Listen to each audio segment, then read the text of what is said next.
Saludos, soy Luis Bravo y en esta oportunidad estaremos hablando de los 7 tipos de trastornos del neurodesarrollo. Cuáles son sus síntomas, cuáles son sus causas. Y es importante destacar que estas alteraciones mentales pueden dañar mucho el bienestar de los pequeños si no se da un tratamiento adecuado. Cuando pensamos en trastornos o problemas mentales, es fácil que acudan a nuestra mente problemas como la depresión, el trastorno bipolar, la esquizofrenia, la fobia, el TDAH y el autismo. Y a continuación vamos a repasar los tipos de trastornos del neurodesarrollo y sus categorías. Los trastornos del neurodesarrollo, o también conocidos como trastornos del desarrollo neurológico, van a ser un conjunto de trastornos y dificultades mentales que tienen en su origen un desarrollo no neurotípico del cerebro y van a estar presentes en alteraciones y lesiones en su maduración. Estos trastornos tienen su origen en la primera infancia o durante el proceso de desarrollo, pudiéndose por lo general detectar los primeros síntomas de manera temprana. Entonces, las alteraciones provocadas por estos trastornos van a generar dificultad de intensidad variable en los procesos de adaptación y participación social y en la realización de actividades básicas de la supervivencia.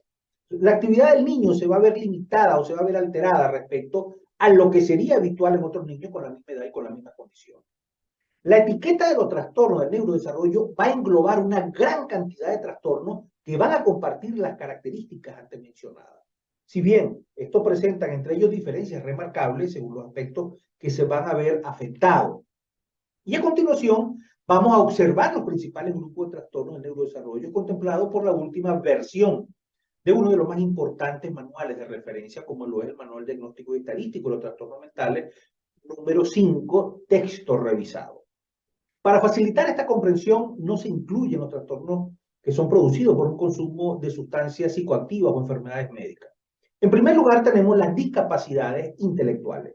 Dentro de las discapacidades intelectuales, se considera que este es uno de los trastornos del neurodesarrollo, porque justamente van a aparecer deficiencias o van a aparecer dificultades de las funciones intelectuales y se van a ver reflejadas en el comportamiento adaptativo, en sus vertientes conceptuales, en sus vertientes prácticas y sociales, que tienen como consecuencia una posible limitación del funcionamiento del niño en uno o más ámbitos vitales, a menos que cuente con un apoyo específico. También se va a incluir en este grupo el retraso global del desarrollo, que justamente se va a diagnosticar cuando no se es posible valorar la gravedad del trastorno en menores de 5 años, pese a que se puede observar que no cumple con los hitos del desarrollo esperado. Y este diagnóstico es provisional. Tenemos los trastornos, en segundo lugar, de la comunicación. Los trastornos de la comunicación van a ser aquellos trastornos del neurodesarrollo en los que el sujeto menor, el niño, no es capaz de comunicarse adecuadamente o no es capaz de aprender a hacerlo a pesar de poseer capacidades mentales suficientes para hacerlo. Dentro de este grupo de trastornos podemos encontrar el trastorno del lenguaje. Así se conocía de manera antigua, ¿no?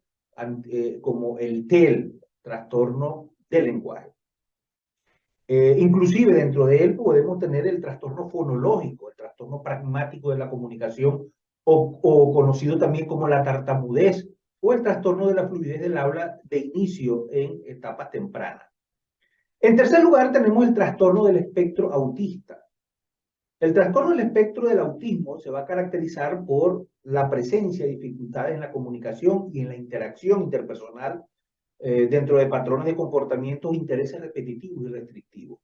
Quienes padecen el trastorno del espectro del autismo tienen dificultades a la hora de comprender las reglas que rigen las interacciones sociales y para captar y expresar sentimientos, estos niños suelen tener un lenguaje oral literal y serles complejo, de sutileza, van a estar prácticamente, van a tener dificultades, digámoslo de esta manera, para captar sutileza y uso figurado de lo que nosotros expresemos.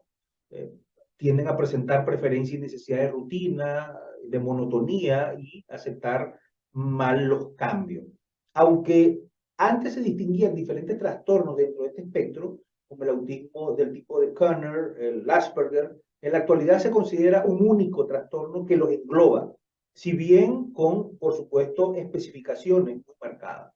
De quinto lugar tenemos el trastorno por déficit de atención con hiperactividad o conocido como el TDAH. es otro de los trastornos del neurodesarrollo conocidísimo. Es un trastorno que va a estar caracterizado por la presencia de síntomas típicos de intención, como dificultad para mantener la atención, comisiones de errores por falta de esta, alta distraibilidad, no finalización de tareas, pérdida y olvido de objetos, ausencia mental, etc. Y además, ¿verdad? Va a estar marcada por una característica como es la hiperactividad. Este niño habla de manera excesiva, es inquieto, tiene una inquietud motora, presenta dificultades para permanecer sentado o guardar turnos, interrumpe actividades ajenas. Este trastorno puede predominar síntomas de distensión, como lo es la hiperactividad, o bien puede dársele una presentación mixta. También es posible encontrar en estos casos en que no se presentan casos de hiperactividad, sino solo de intención, pasado a denominarse trastorno por déficit de atención o TDA. En quinto lugar, tenemos los trastornos específicos del aprendizaje. Y se entiende por trastorno específico del aprendizaje aquel en el que el sujeto va a manifestar dificultades en la adquisición y la utilización de habilidades académicas como la lectura, la escritura y las matemáticas. El individuo va a tener dificultad, este individuo menor, este niño, a la hora de leer, a la hora de interpretar y de utilizar el lenguaje. Va a presentar problemas, por ejemplo, como en la gramática, en la ortografía y en los conceptos matemáticos. Estas dificultades están por encima de lo esperable para alguien de la edad y de la capacidad intelectual de los niños, interfiriendo, por supuesto, en su actividad académica. En sexto lugar, tenemos los trastornos motores. Otro de los grandes grupos de trastornos del neurodesarrollo van a ser los motores, en los que existen dificultades en aspectos vinculados al movimiento con la coordinación y se producen movimientos involuntarios. Dentro de estos trastornos podemos encontrar el trastorno del desarrollo de la coordinación, el de movimiento estereotipado y los trastornos por tics. En este último grupo podemos encontrar el trastorno de Tourette, junto al de tics motores o vocales persistentes, el de tics transitorios.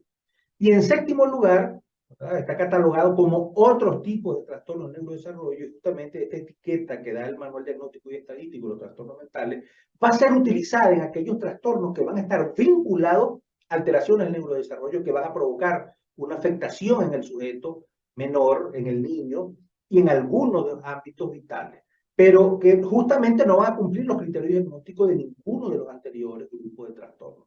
Por ejemplo, aquellos trastornos vinculados al consumo de sustancias psicoactivas por parte de la madre durante el embarazo, o en aquellos casos que no se dispone de suficiente información como para clasificar el trastorno en cuestión. Soy Luis Bravo y nos vemos en una próxima oportunidad donde estaremos hablando de este maravilloso órgano llamado cerebro humano y el universo que lo circunda. Nos vemos en una próxima oportunidad.